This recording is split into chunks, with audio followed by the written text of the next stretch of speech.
For over a month, Russia has been attacking Ukraine's energy infrastructure. Vladimir Putin's goal is to deprive Ukrainian civilians of the electricity and gas that they need to heat their homes as the cold winter months approach. It's a smart strategy, at least for a Russian leader who is more than happy to terrorize civilians as part of the war he's waging. But Ukraine isn't taking what Russia is doing lying down. Ukraine is fighting fire with fire by launching revenge strikes that are stripping Russian citizens of the power they need to get through the winter, and in doing so, Ukraine is exposing a weakness that Russia wants to pretend doesn't exist. What is that weakness? We'll explain it all later in the video, but for now you need to know what Russia is doing to Ukraine and how Ukraine has responded with a series of powerful revenge strikes. As CNN reported on October 10th, Russia has been falling back on a tactic that it has used in previous years of the Ukraine war. Since September, the country has redirected many of its long-range strikes away from Ukraine's cities and toward the energy infrastructure that enables people to heat and power their homes. The logic behind these strikes is simple. Ukraine has bitterly cold winters. People in Need says that temperatures in the country range from 23.36 to 35.6 degrees Fahrenheit, which is between minus 4.8 and 2 degrees Celsius during the winter. Often, these freezing cold periods of weather are accompanied by heavy snowfall and make it difficult to get around at the best of times, never mind when fuel and electricity are being cut. Russia is trying to inflict pain by taking out Ukrainian energy infrastructure, and it's a strategy that works. CNN says that Russia's strikes against Ukraine's energy infrastructure occur almost daily. Ukraine's President Volodymyr Zelensky adds that the strikes are very deliberate.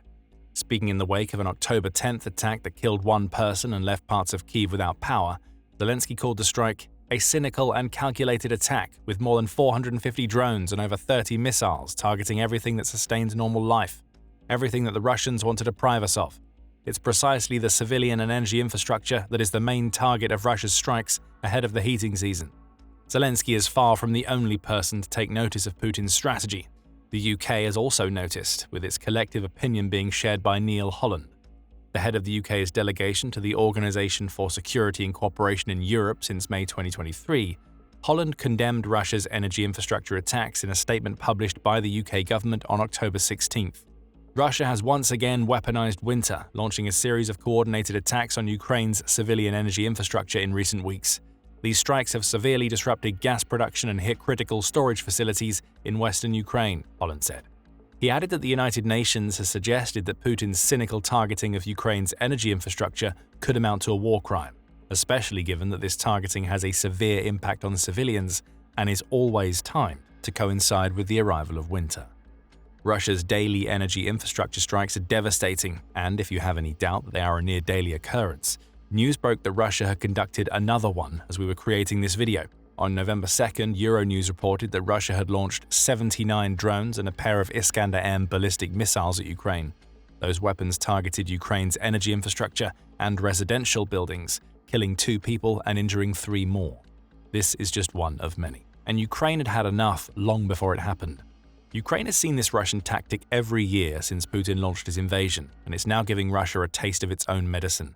If Putin is so intent on depriving Ukraine's citizens of power, Ukraine will do the same to Russia. Ukraine's revenge was swift, merciless, and it succeeded in causing significant damage. Euromaidan Press provided the basic details in a November 2nd report. It says that Ukraine unleashed a flurry of drones against Russia and the Russian occupiers in Ukraine, all of which targeted high-voltage power infrastructure. 5 regions were targeted on the night of November 1st into 2nd, resulting in Ukraine managing to disable more than 5,000 megavolt amperes or MVAs or power.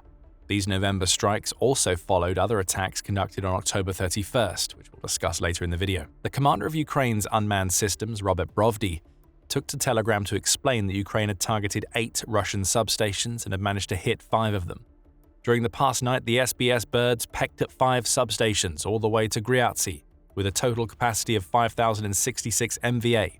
One of them was done by joint efforts with the SSO, Brovdy roared in his post. He also mocked Russia, adding, "Worms, remember, light heat, bada boom, dark winter. Blackout is not scary." Harsh words, perhaps, but they come from a man who has seen Russia do this very thing to his people time and time again. Now, Ukraine has the long-range capabilities, along with the sheer volume of drones, that it needs to send back a little of what Putin is giving to Ukraine. And on the night of November 1st into 2nd, Ukraine made sure that Russia was forced to swallow down a hefty dose of its own medicine. Brovdy mentions that 5 targets were struck. One of those targets was in Lipetsk. Ukraine targeted the Lipetskaya substation in Lipetsk with its drones.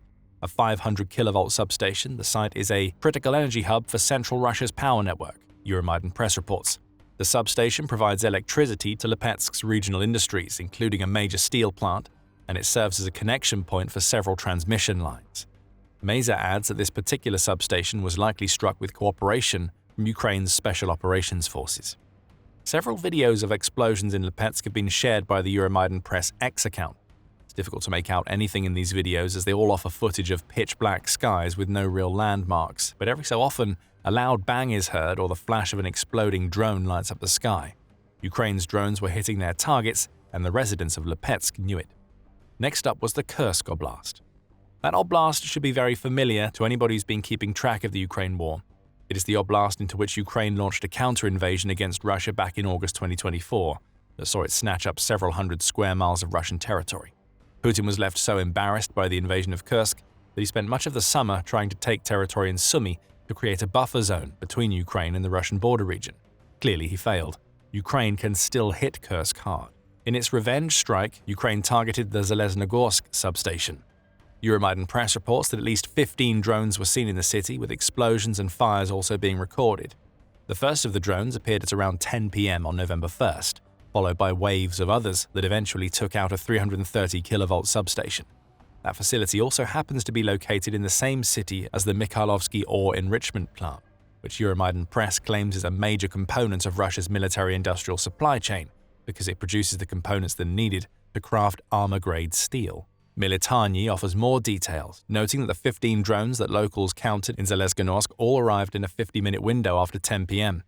It also notes that the ore enrichment plant we just mentioned had previously been struck by Ukraine's drones, and it's operating under sanctions from the US. There's a clear logic here. If Ukraine and Western sanctions can't take out the plant, maybe cutting it off from its electricity supply, even if only temporarily, will do the job. Again, there is footage of Ukraine's drones doing their work. A local Russian outlet in Kursk has shared several videos of the Zeleznogorsk strike. In one of the videos, we see one of Ukraine's drones descending toward its target, though the footage doesn't show the aftermath. A separate video simply shows an explosion that lights up the night sky.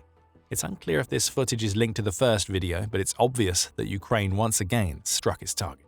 Revenge is sweet for Ukraine. But the next strike on the list is a little stranger, as it involves Ukraine doing something that you might not expect. It attacked itself. Well, technically. Another of Ukraine's targets during its November 1st drone strikes was the region of Alchevsk, which is located in Luhansk. Though Luhansk is Ukrainian territory, much of the region has been occupied by Russia for most of the war.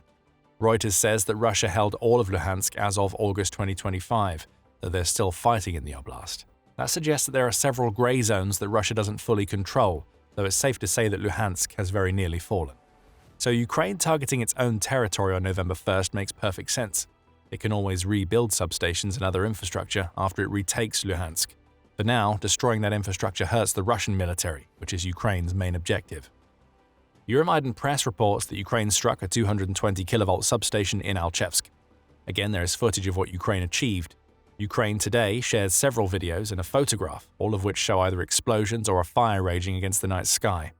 Euromaidan press adds that this strike caused a blackout in the occupied region, meaning it did exactly what it was supposed to do. And on it goes. Euromaidan press adds that Ukraine conducted strikes in the Oryol Oblast and Krasnodar Krai, in addition to causing a drone-related fire in Crimea. In the case of Oryol, it's believed that Ukraine managed to score a direct hit on the region's thermal power plant with Neptune missiles, with this strike appearing to take place a day before the attacks that targeted Russia's substations. And there was one last target on Ukraine's list, the Russian capital itself, Moscow.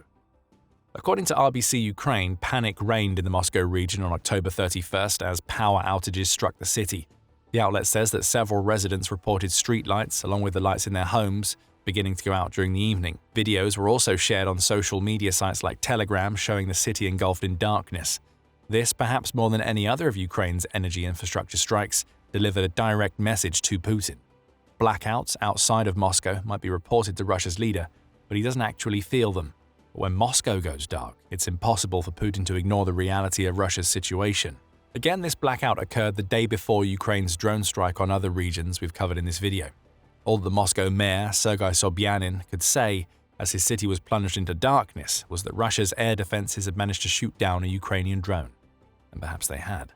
But with local authorities providing no reason for the Moscow blackout, it seems pretty clear that shooting down one drone wasn't enough. Another must have hit its target. Sobyanin's statement brings us back to the night of November 1st and Russia's response to what Ukraine achieved with its substation strikes over the weekend. By now, it should come as no surprise that Russia has done exactly what it always does: deny everything. Rather than admitting that Ukraine's drones scored direct hits, Russia is instead acting as though it shot down every drone that Ukraine sent in its direction. That's despite the many minutes of footage shared to social media that show Russia's various substations engulfed in flames. RBC Ukraine reports that Russia's defense ministry claims that the country's air defenses shot down 98 Ukrainian drones on the night of November 1st. Around 45 of those drones were reportedly shot down over Belgorod.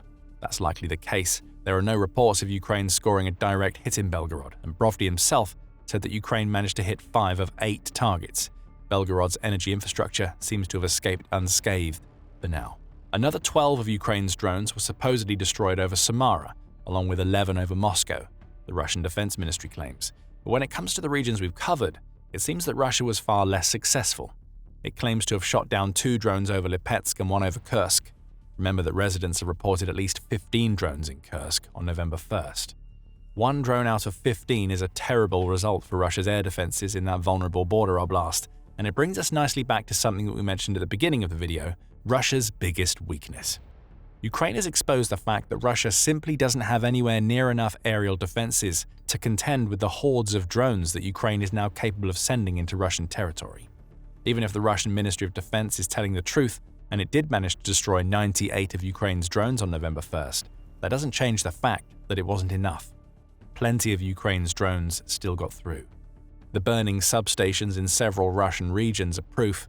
The big problem that Russia has right now is that its air defenses are stretched far too thin to defend all of Russia and protect Russia's occupying forces in Ukraine. Part of the reason comes down to Ukraine itself. According to Ukraine's Ministry of Finance, Russia has lost 1,235 of its anti-aircraft warfare units since the beginning of the invasion. That's a huge number, with the majority of that equipment likely having been lost inside Ukraine. This creates a big problem for Russia. Putin can't just allow his troops to go unguarded by air defenses as they attempt to launch assaults on Ukraine's defenses. Ukraine's drones, missiles, and aircraft would make mincemeat of the Russian forces. So every air defense unit that has been lost has to be replaced if Russia is to sustain the strength of its assaults in Ukraine. Those units don't just appear out of thin air. They're being pulled from inside Russia, which is what allows Ukraine to conduct strikes like those we saw on October 31st and November 1st. Russia simply doesn't have enough air defenses to guard against Ukraine's long-range drones anymore. Now Russia is getting desperate. Back in May, United 24 media reported that Russia had been caught attempting to install dozens of decoy S-300 and S-400 air defense units in its Far East region to mask the fact that it doesn't have the defenses it needs to protect that area. Those decoys are crude or incomplete, the outlet notes, which suggests that Russia has been forced to build them hastily. Many lack fake radar arrays that would make them more convincing, while others are built completely out of proportion, which makes them easy to spot. Russia's Far East is rarely a target for Ukraine. The distance makes it a challenging target for the country's missiles and drones. What has likely happened here is that Russia has been forced to withdraw legitimate air defense units from its Far East to send them into Ukraine or to guard against targets within Ukraine's range on its own territory. The decoys are supposed to hide the fact that Russia's air defenses are stretched thin. They're not doing a very good job. Another hint that Russia is struggling comes from Turkey. In September, Russia offered to buy back some S-400 air defense systems that it sold to Turkey several years ago. Turkey doesn't appear to have taken Russia's offer, at least not yet. But the fact that Russia is asking to buy these systems back at all is proof that it doesn't have enough of them anymore. Putin has been reduced to begging a NATO member for air defenses, and you can find out more about what that means for Russia, Turkey, and NATO in the video we published back in September. Frankly, Russia should have seen this coming. The sheer size of the country has often been highlighted as something Ukraine could take advantage of, even before Ukraine had the long-range drones and missiles that it's using to pelt Russia in 2025. Over 2 years ago, in May 2023, the Center for European Policy Analysis, or CEPA, highlighted that Moscow itself is almost defenseless against Ukrainian drones. At the time, this wasn't due to a lack of air defenses. Rather, the multi-layered defenses that surround Russia's capital are built to deal with incoming missiles rather than smaller and slower-moving drones that fly at much lower altitudes. Military theorists at the Russian Defense Ministry have openly noted the low efficiency and unreasonably high cost of defeating drones by traditional means. Defense is made more complicated because UAVs are often made of plastic and powered by a small metal engine, and so have a low radar signature. They fly at low speeds and low altitudes, making it hard to hit them from afar, Sieper said at the time. It looks like Russia hasn't been able to come up with a suitable solution in the 2.5 years since. By August 2024, Business Insider was already reporting that Russia's air defenses had been hobbled. The country had lost so much of its equipment that it was being forced into a position where it had to choose what to protect with the dwindling resources that it had left, the outlet claimed. It highlighted comments made by George Barros of the Institute for the Study of War, who said that Russia was rearranging its defenses to protect the areas that it perceived to be most under threat. This has resulted in Russia essentially creating a first line of defense in its border regions, meaning the locations behind those defenses were not adequately defended, according to Barros. That report came out over a year ago. Russia has lost more air defenses since, with Ukraine's November 1st success in Kursk, proving that not even the previously heavily guarded border regions of Russia are as protected as they need to be. So Russia has a serious air defense problem, and if the Royal United Services Institute, or RUSI, is correct, that problem is only going to get a whole lot worse as the Ukraine war heads into 2026. On September 5th, RUSI member Dr. Jack Watling told The Sun that Russia is on course to run out of its current stockpiles of air defense missiles by February 2026. Though Watling cautioned that Russia may have the capability to rebuild its stockpiles of these missiles, as it has in the past, Ukraine still has a window of opportunity to exploit. It will be able to exploit Russia's shortages and weaknesses to hit a growing number of targets and put pressure on Russian industry, Watling told The Sun. Soon it won't just be a lack of air defense units that is Russia's greatest weakness. It may not be long before Russia doesn't even have the missiles its remaining units need to shoot down Ukraine's drones and missiles. Even inside Ukraine itself, we're starting to see Russia's greatest weakness manifest. A lack of air defenses allowed Ukraine to strike several substations in Russia on November 1st. In Ukraine itself, those same air defense woes are allowing Ukraine's F-16s to dominate the skies and crush Russia. Find out more in our video, and remember to subscribe to The Military Show for more coverage of the latest strategies Ukraine is using to hurt Russia. And thank you, as always, for watching.